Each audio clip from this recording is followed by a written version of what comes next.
Here in this video we're going to look at limits to infinity. And an important theorem to remember is the one I have written across the top. The limit as x goes to infinity of 1 over x to the n is equal to 0, and the limit as x goes to negative infinity of 1 over x to the n is equal to 0. And this is true for all n's greater than 0. Remember, if the n was negative, it would actually be positive in the numerator, so this theorem wouldn't hold true. And we'll see in the examples how we're going to apply this theorem. It's important to remember that limits to infinity show n behavior of a function. So we will use this to find horizontal asymptotes when there is one in a function. In this first example I have here, I have the limit to infinity of x cubed plus 3x squared plus 1. And this is a polynomial, so this one doesn't have a horizontal asymptote, but it does have n behavior. And the way we observe these is that we're going to look at the variable and its highest power. So in this case, we have x cubed is the highest power. So we're going to have infinity cubed is positive infinity. So we're only looking at this term because it's the largest degree.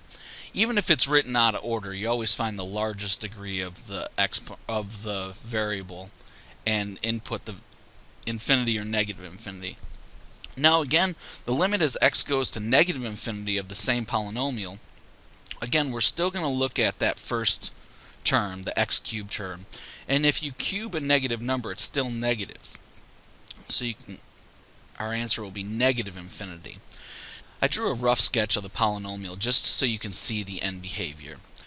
And as we increase, as we go to infinity, as we're going this way on our function, we can see that this polynomial is increasing to infinity. And that holds consistent with our limit as x goes to infinity is infinity. And as we're heading away or in the negative direction, we are going to negative infinity, so we're decreasing forever. So this shows the n behavior. Now let's take a look at some examples that could possibly have horizontal asymptotes, and also we can get a chance to use our theorem. So the way the theorem is going to be used is that we're going to take and divide every term by the largest power in the denominator. So in this case, x to the third right here is our largest power in the denominator. And now we're going to divide every term by that, and then we're going to use the theorem to simplify it. So here we have the limit as x goes to infinity of 4x cubed divided by x cubed plus 2x squared divided by x cubed plus x over x cubed divided by 6x cubed divided by x cubed plus x over x cubed plus 1 over x cubed. And now we're going to simplify it. So we have the limit as x goes to infinity of 4x cubed over x cubed is 4. And then we have 2 over x plus 1 over x squared in the numerator divided by 6 plus 1 over x squared plus 1 over x cubed. And now we want to look at that theorem. So remember, every term that has a number over the variable are going to go to 0. So in this case, this term goes to 0, this term goes to 0, this term goes to 0, and this term goes to 0. So all we're left with is 4 over 6. So we're going to output what's remaining, which is 4 over 6, and then we'll simplify it. So we have 4 over 6, which is equal to 2/3. So here we have a horizontal asymptote at y is equal to 2/3.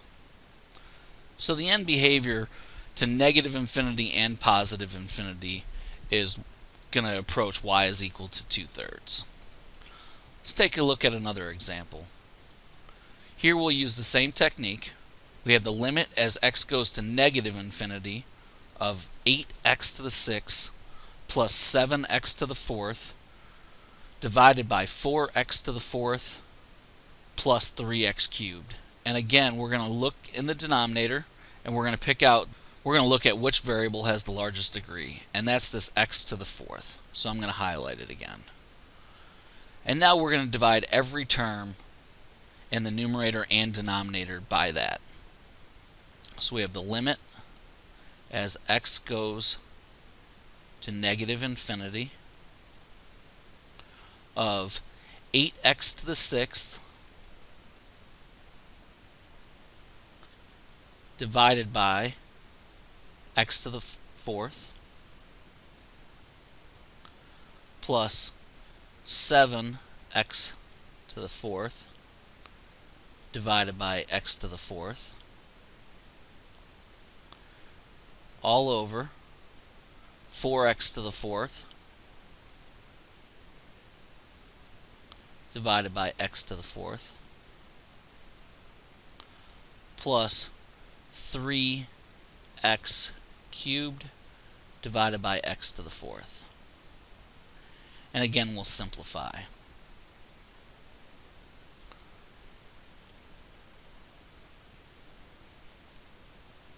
So on the top, we're left with a 8x squared plus 7 divided by 4 plus 3 over x. So in this case, we only had one term that's going to go to 0, and that's this term. And now we look at what we have left, and we have an 8x squared plus 7 divided by 4. And we have an x squared in the numerator. So we need to input that negative infinity into there. And when you square a negative infinity, so if we direct substituted, we would have 8 times negative infinity squared plus 7 over 4. And because the negative infinity is squared, it becomes positive infinity. So our limit becomes positive infinity. So we don't have a horizontal asymptote. In this next example, I took the same function and I flipped it. And again, same process. Take a look at our largest degree in the denominator, and that's x to the 6th. And now we'll divide everything by x to the 6th. So I have 4x to the 4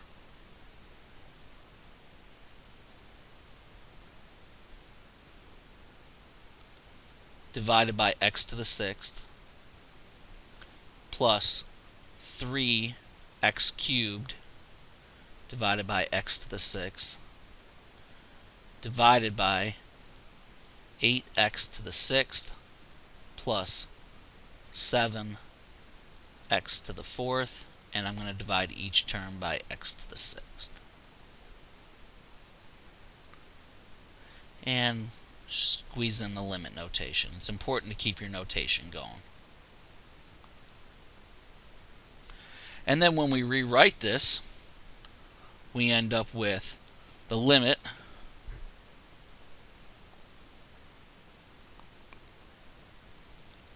as x goes to infinity of 4 over x squared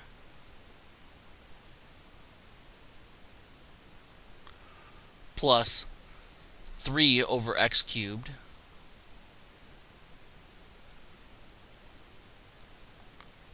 divided by 8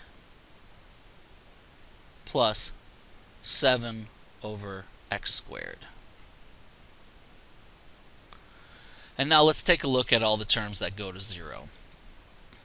So this term goes to 0, this term goes to 0, and this term goes to 0. So we're left with the limit as x approaches infinity of 0 over 8. And 0 over 8 is equal to 0. So this limit is equal to 0. So if all your terms in the numerator go to 0, as long as all the terms in the bottom in the denominator don't go to 0, the limit is 0. And that's all for limits to infinity.